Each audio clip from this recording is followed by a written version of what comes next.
बजाने के लिए है, आफत मचाने के लिए मेरा नाम है। शिवम शर्मा, शिवम शर्मा, शर्मा,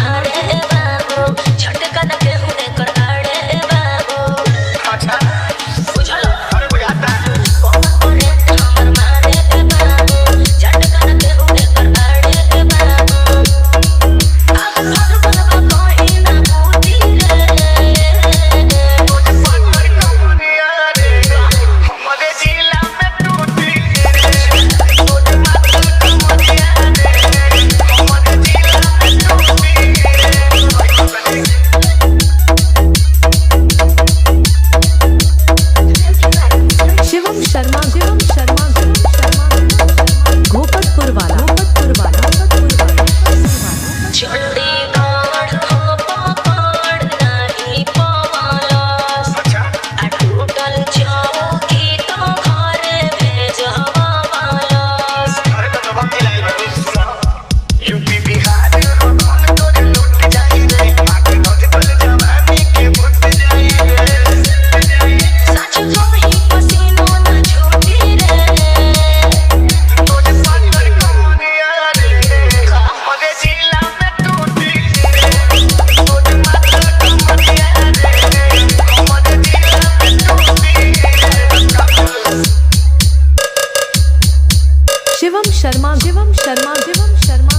घोपतपुर वाला, घोपतपुर वाला।